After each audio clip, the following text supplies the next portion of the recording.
The cover page of One Punch Man Chapter 210, titled Recurring, features a trifecta of ninjas making their descent. The setting is a shipyard on a misty day. A young Blast was kneeling on top of a container as two combatants went head-to-head several yards away. He considered to himself what he was seeing. Empty Void was struggling to defend against a chitinous monster. It was holding one of God's cubes in one hand while batting away his blade with the other. The monster regarded his opponent as his master and thanked him for his many years of guidance. Seizing the advantage, the monster pushed Void back, creasing a shipping container in the process. The three-eyed monster expressed his gratitude towards Void's contributions to God's plan. But before he could launch the killing blow, an orb of dark energy surged past his face, much to their mutual shock. The avatar of God cried out as his arm was claimed.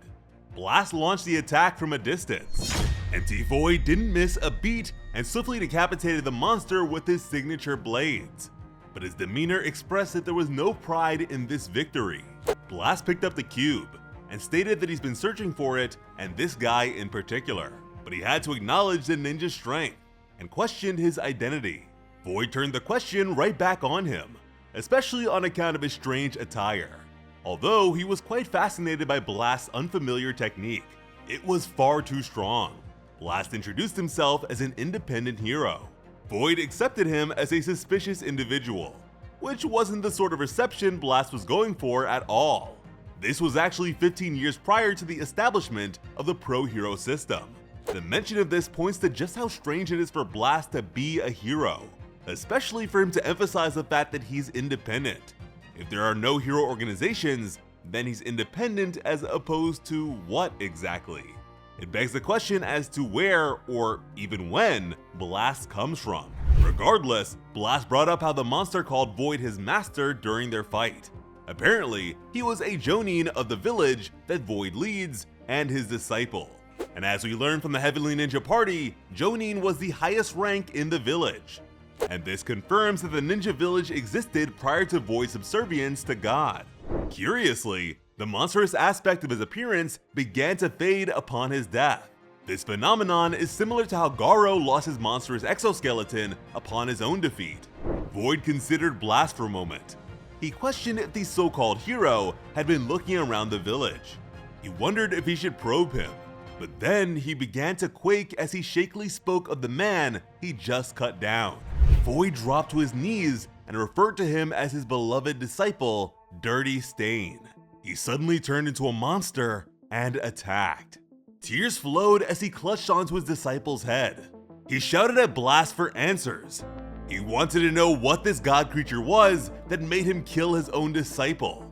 Surging with rage and anguish, he vowed to avenge him. This just goes to show how different things were for the ninja village in the past. The village, as we've come to know it, was extremely callous to over 40 groups of young shinobi, and trained them to be utterly emotionless. Yet here, we see its leader convey the total opposite. And with this context in mind, I wonder what it must have been like for Blast when he raided the ninja village during Flashy Flash's childhood. Blast just looked at the grieving ninja. Then he told him the full story. A story that must have details we can't know yet since it's handled off-screen.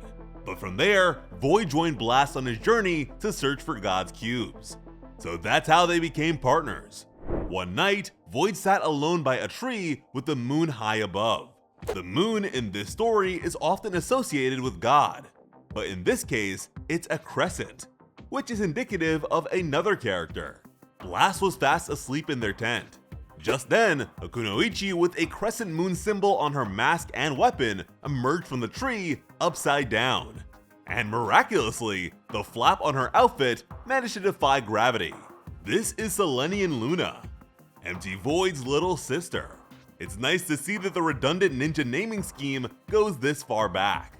And I'm really glad she didn't turn out to be someone Void was in love with like some people suspected. Void told Luna that she had a new mission. He wants her to get close to Blast. Void already knows that the hero is backed by Sitch, the Hero Association executive we've come to know. But the association doesn't exist yet. Instead, he's said to belong to something called the Agoni Foundation. Agoni is actually the rich man that founded the Hero Association after his grandson was saved by Saitama. But aside from Sich, Blast is also said to have been backed by a genius scientist. That tidbit is even more fascinating. This is the first time we've heard anything of the sort, and I'm inclined to believe that this scientist is Dr. Beaufoy, the former mentor of Child Emperor and the man behind Metal Knight. If you've seen our video on the machine gods of One Punch Man, you'll know all about our deductions that Metal Knight is not the world-conquering threat that Drive Knight makes him out to be, along with the fact that Drive Knight is likely linked to the organization, an insidious robotic group that has been somewhat antagonistically involved in every arc of the story, whom we've also deduced to be heavily involved with God. So their aggression towards Dr. Beaufoy suddenly makes even more sense. Dr. Beaufoy has kept away from the other heroes for the entirety of the story thus far, so it's not hard to imagine that he was so hard to pin down that not even a senior ninja like MT Void could figure out his identity. Void tasked his sister with looking into their financial resources and advanced technology. Again, considering how involved Dr. Beaufoy is in the Hero Association's technology, it is even more likely to be him. Void wants her to figure out if what they're doing can be replicated in the village and if they can be brought to their side. And it seems like they managed to succeed on that front, at least to some extent, based on the advanced healing chamber Void was later kept in for years. Once Luna does that, she's expected to eliminate the unnecessary ones first. She agreed and got to work. Which then abruptly cuts to her and Blast getting married.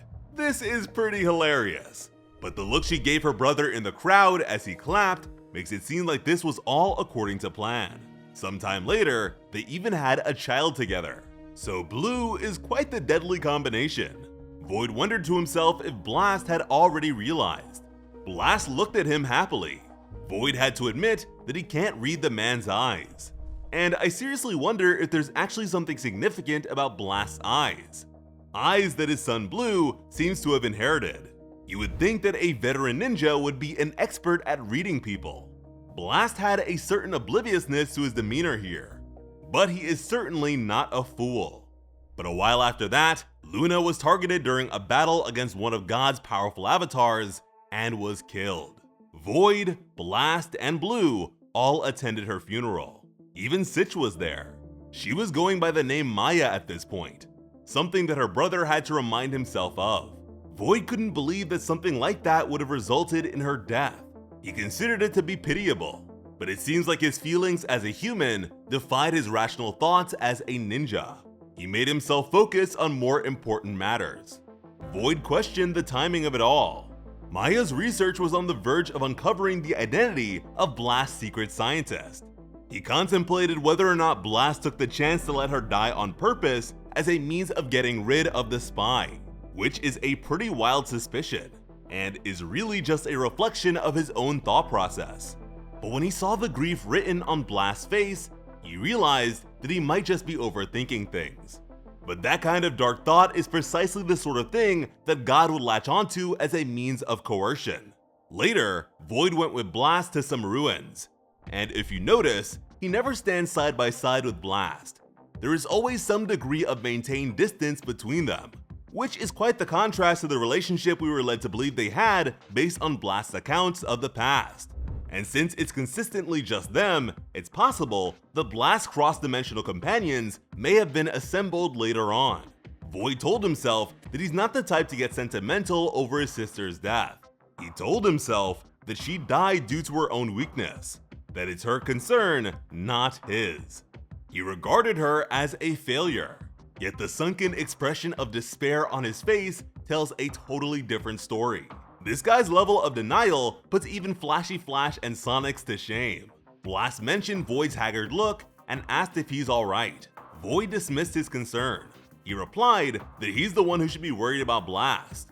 Behind him was a statue of a one-eyed monk, a visual that totally reminds me of Lord Boros, a character that's even more relevant later on in the video. And just like Lord Boros, a large fissure mark appeared on its face as it split apart. The statue suddenly collapsed, and hidden amongst the rubble was one of God's cubes. Blast used his dimensional powers to shield them from the debris, but he failed to intercept the cube and it made direct contact with a defending empty Void. Light surged. Suddenly, Void found himself atop a massive cube amidst a forest expanse, and in front of him stood two figures. He was at a loss for words as he saw his late sister and disciple once again. Void called out to them. Something shone in his eyes as he disbelievingly questioned the fact that they're actually alive. While holding a cube, Luna told her brother that she's taken on a new mission, one that is far more noble than being a ninja. This sequence is very interesting. First of all, the massive cube they're standing on is precisely what the ninja village ended up becoming. A big cube-shaped facility in the forest. The mountains are even the same. Secondly, this is not the fated instance that brought Void to God's side, at least not according to the memories that Blast inherited from his fusion attempt. Instead of the cube falling onto him, Void had it close to his chest as Blast tried to stop him. And the visage that turned him wasn't Luna the ninja, it was Maya, the wife of Blast and mother of Blue. So we can assume that this is just the precursor, that Void managed to resist God's offer once, but failed to on another occasion, which is actually quite a troublesome possibility, since it means that despite Flashy Flash and Sonic managing to resist a cube themselves, they are not immune, although I would love to see them as monsters. Meanwhile, in the present, Saitama is still holding onto Void swords. He admitted to wanting a big cutter to handle cardboard boxes from online shopping, but he doubts he'll have a place to put them, which is all the more reason for him to give them to Flashy Flash and Speedo Sound Sonic as an upgrade. That's it for Chapter 210, but we also have an extra chapter from Volume 32 to get into. The title is Reflection. An armada of alien ships was approaching Earth, the planet described as being the one that annihilated the dark matter thieves led by Boros. The commander of the fleet was given the identity of the Earthling who defeated Boros. Even still, he had a hard time believing it, and the fact that they were able to learn that Saitama was responsible when no one else on Earth beside Genos knows is pretty crazy. I wonder how that happened. The commander claimed to have confidence in his skills too. Directly invading the planet to eliminate the human wasn't totally off the table, but the alien was unwilling to follow in Boros' footsteps. He dreaded the rare possibility that the human might actually be that dangerous. As such, he's opted to handle this cautiously. He'll use the Great Starlight Extreme Compression Cannon. His advisor couldn't believe that they'd be using such a destructive weapon. But not just that. The commander would be using all of the combined firepower of his dark cosmic fleet, concentrated on Saitama alone. Despite his unimposing stature, Saitama was regarded as being a truly terrifying individual. So at least they won't be taking him lightly. They will not be taking any chances here.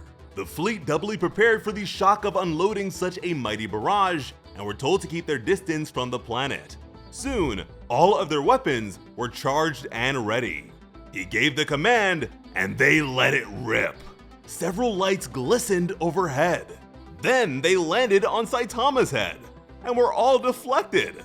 The destructive beams littered the expanse of space from a single point. They were each returned to sender.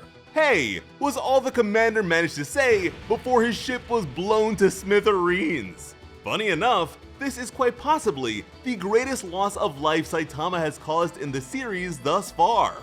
Although, he has no idea. Great things are happening in One Punch Man. Let's keep the discussion going in the comments. As always, I'm Sliceable Otaku. Thank you all so much for watching and have an awesome day. I love you.